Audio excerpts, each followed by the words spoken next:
Pernikahan di atas kertas.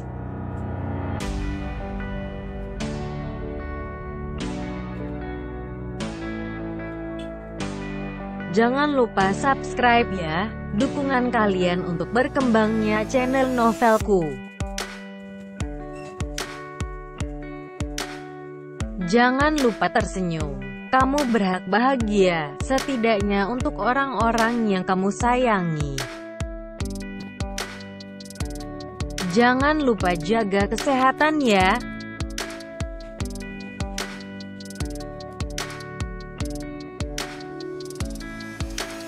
Jangan lupa subscribe ya, karena subscribe itu gratis selamanya.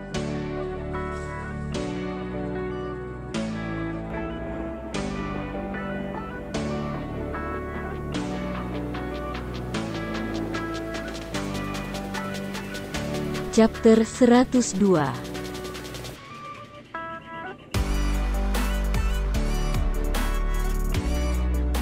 Kok jadi buat Agnes? Kita kesini itu biar aku bisa beliin kamu mobil. Mobil baru buat kamu. Kenapa jadi buat Agnes sih? Agnes kan udah dibeliin mobil sama papa. Sayang, ucap Fauzan tak habis pikir.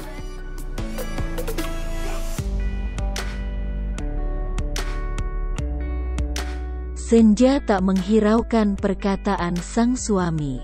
Ia masih terus pada pendiriannya. Karena baginya, yang namanya janji itu harus ditepati. Jika tidak, urusannya akan sampai ke alam lain. Aku pernah janji akan membelikan Mustang buat Agnes. Jadi mumpung ada kesempatan, hadiah mobil dari kamu ini aku oper aja buat beliin Agnes Mustang. Aku gak mau punya utang janji, sayang, rayu Senja melembut.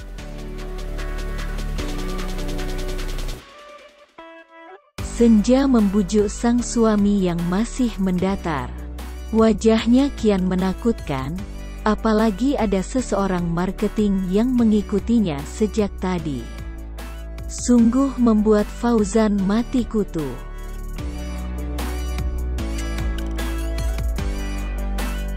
Kalau untuk urusan janji kamu buat beliin mobil ke Agnes, nanti kan aku bisa beli lagi, sayang. Kalau untuk yang ini, ya hadiah buat kamu aja pribadi. Kalau untuk Agnes, nanti kita bisa ajak dia untuk kesini lagi. Biar dia bisa pilih sendiri mobil kesukaannya.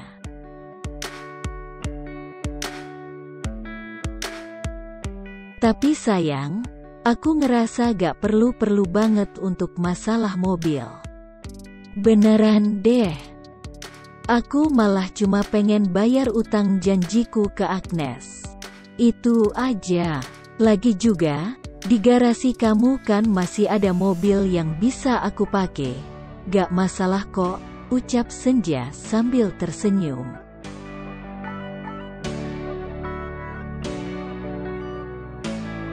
Fauzan mendekati sang istri sambil mengusap lembut pipinya. Ia tak menyangka godaan kemewahan yang begitu besar darinya, ternyata tak semerta-merta menjadikan sang istri hidup glamor. Ia tetap pada kesenjangannya yang sederhana. Ia tetap pada dirinya yang tak mengutamakan harta di atas prioritas. Meski semua orang butuh kehidupan yang layak, tapi kebahagiaan tidak perlu dipertaruhkan. Kenapa? Kenapa kamu selalu bikin aku kagum di setiap kesederhanaanmu?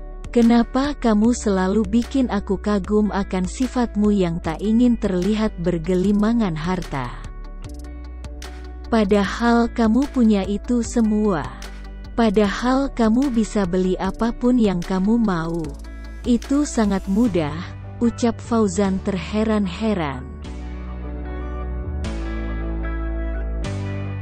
Bukan itu kehidupan yang aku cari, Fauzan. Memiliki kamu yang udah punya segalanya juga itu udah jauh lebih dari cukup untuk aku. Memiliki kamu yang bisa mengerti dan memahami aku. Sifat aku, manjanya aku, ngambeknya aku, itu udah sangat membuat aku menjadi lebih dari sempurna, ucap Senja menenangkan sang suami.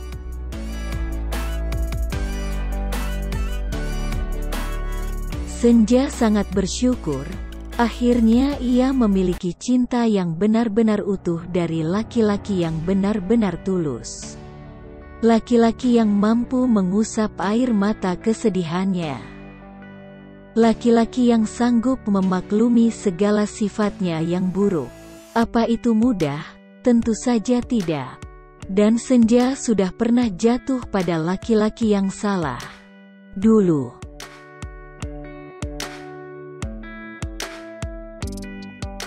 Jangan bikin aku tune on dengan segala rayuanmu, sayang. Sekarang kita transaksi ya. Abis itu kita test drive langsung. Kamu yang bawa mobil itu, aku cobain sendiri mobil pilihan kamu itu untuk Agnes. Oke, seru Fauzan tanpa memberikan kesempatan untuk Senja menjawab.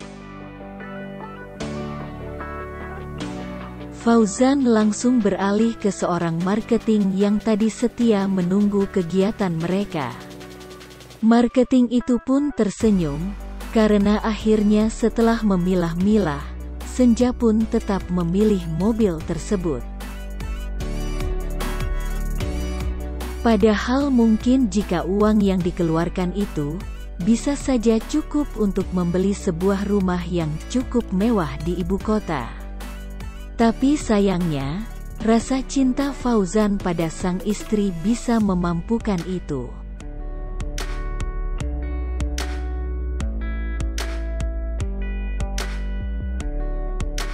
Sore itu Agnes tiba di rumah keluarga besar Arsya Dinata. Terlihat sepi, seperti biasanya. Tak ada kegiatan, kecuali dapur yang selalu siap untuk menyiapkan segala jenis makanan untuk para penghuni rumah. Haris, sang ayah, ia adalah orang pertama yang tidak boleh tahu tentang hal ini. Apalagi Fauzan, jika sang kakak tahu ada kejadian buruk yang menimpa adiknya karena kelakuannya, ia pasti tak akan tinggal diam.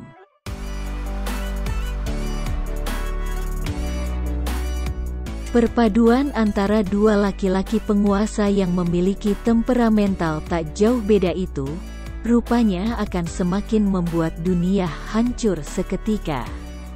Apalagi saat mereka tahu, yang diganggu adalah gadis kecilnya. Gak, aku gak mau Kak Fauzan dan Papa sampai tahu kejadian ini. Cukup aku aja yang tahu dan alami ini semua. Aku harap, aku gak akan pernah ketemu lagi dengan David, atau yang semacamnya.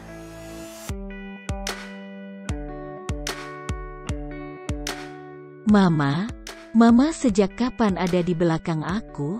Mama dengerin setiap gumaman aku ya. Please Ma, jangan kasih tahu ke siapa-siapa, aku mohon. Aku gak mau ada masalah yang lebih besar lagi setelah ini. Mohon, Agnes sambil memegangi tangan Neta. Ceritain dulu ke Mama, baru setelah itu, kamu bisa bujuk Mama untuk tutup mulut, seru Neta tak mau kalah.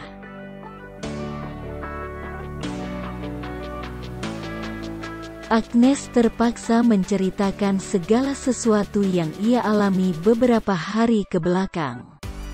Wajahnya yang masih agak lebam juga sebagai sedikit bukti.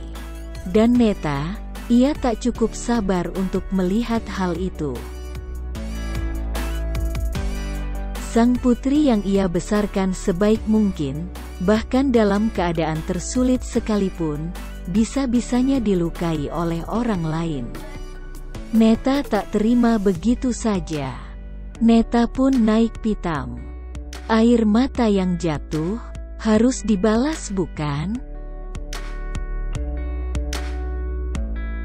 Ma, please, aku mohon, jangan memperpanjang masalah ini ya. Aku gak mau Papa dan Kak Fauzan malah jadi mempermasalahkan kejadian ini. Bahkan sampai ke pihak yang berwajib. Aku takut Ma, mohon Agnes dengan iba. Gimana bisa Mama diem aja, Nes? Gimana caranya coba?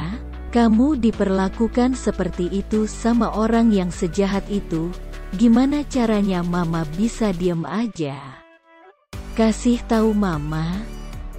Gak akan pernah ada orang tua yang ikhlas saat ngeliat anaknya disakitin bahwa diperlukan sesadis itu, paham, Nes? Papa kamu kalau mendengar anak gadis kesayangannya digituin juga pasti dia akan marah besar. Gak ada hal yang sulit bagi papa kamu, Nes. Mama akan bilang ke papa kamu, biar si David itu kapok, seru Neta menekankan setiap katanya. Spontan Agnes langsung mencegah ibunya melangkahkan kakinya dengan memeluk Neta. Agnes memeluk Neta dengan amat kuat. Ia tak ingin adanya masalah baru setelah ini. Cukup ini terakhir. Please Ma, aku kan tadi udah bilang, biar ini jadi yang terakhir. Aku mohon Ma, tolongin aku mau semuanya stop sampai di sini. Mohon Agnes sambil menangis terseduh-seduh.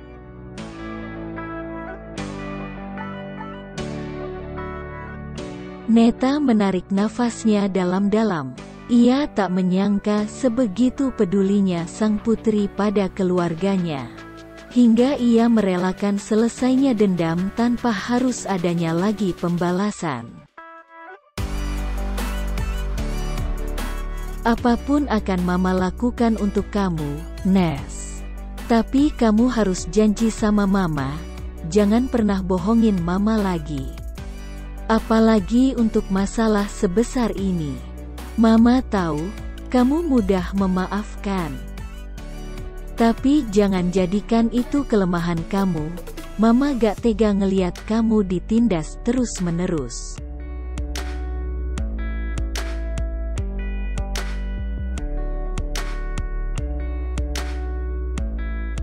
Di sebuah lapangan yang cukup luas, Fauzan mulai masuk ke kursi penumpang dan sang istri duduk di kursi pengemudi.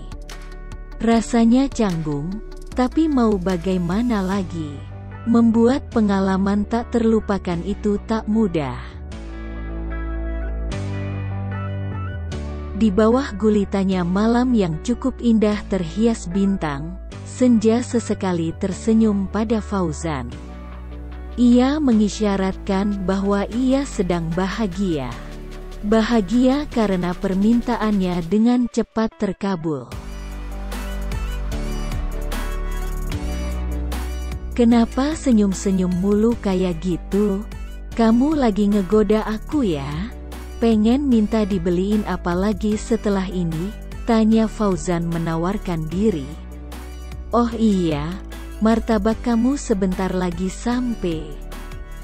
Kita makan martabaknya di sini aja ya.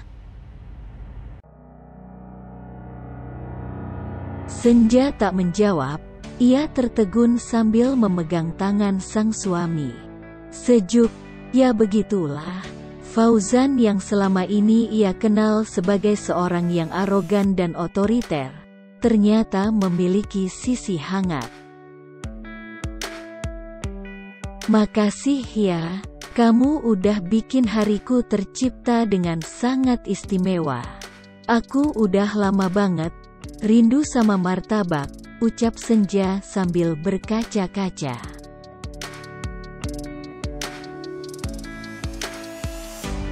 Kebahagiaan seorang suami itu terletak bukan pada saat ia memiliki segalanya, tapi kebahagiaan yang sebenarnya dari seorang suami itu terletak saat dia benar-benar bisa melihat istrinya tersenyum bahagia, mengucapkan terima kasih, lalu menggenggam tangan erat, seperti ini, sahut Fauzan melelehkan.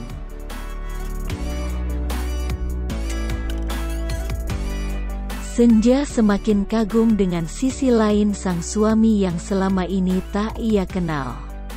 Sisi terbaik dari seorang laki-laki yang ia kagumi ternyata ada pada suaminya. Sayangnya ia terlambat menyadari hal itu.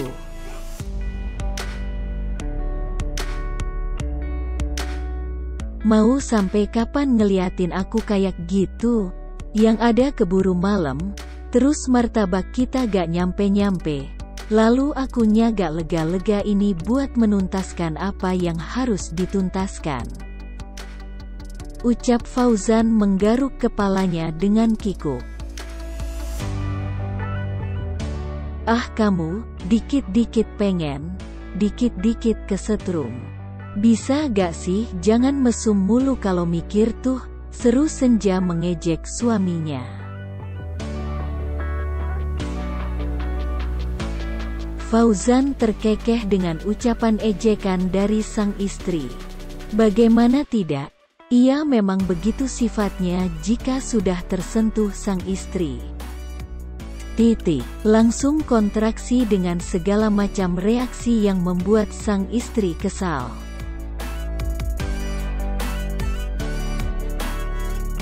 Ya udah, iya. Itu sekarang kamu kenalan dulu yang mana pedal gas dan yang mana yang namanya pedal rem. Nah kalau yang itu tombol start, untuk nyalain mobilnya. Coba kamu tekan tombol yang itu dulu. Udah bisa nyala apa belum? Seru Fauzan memerintah. Udah bisa. Nah abis ini diapain? Tanya Senja antusias tinggi.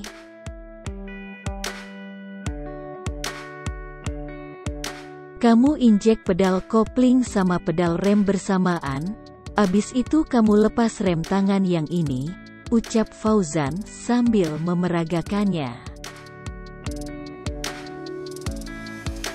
Sesekali ia terkekeh melihat sang istri yang masih saja fokus. Ternyata malam tak bisa kokoh untuk menyurutkan semangatnya. Meskipun sebenarnya ada hati yang tak tenang dalam jiwa Fauzan.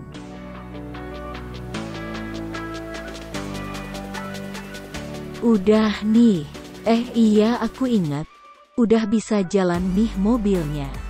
Aku lepas pelan-pelan pedal remnya ya, ucap Senja semakin bersemangat.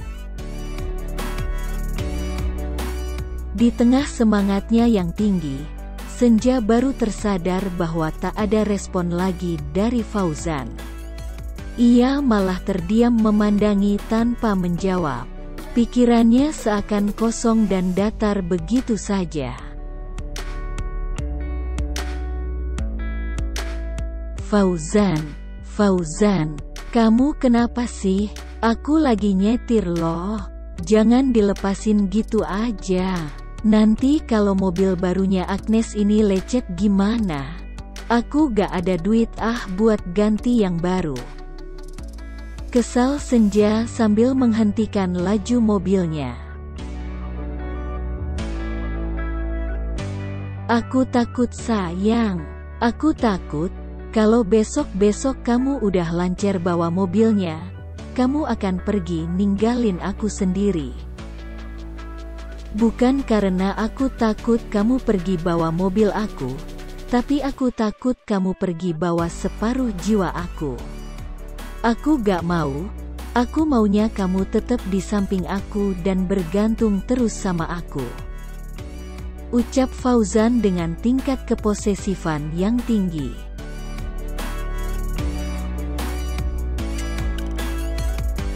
To be continued.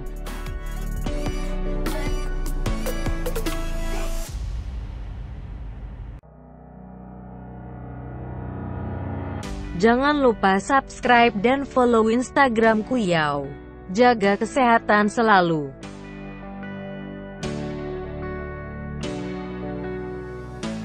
Thanks for watching.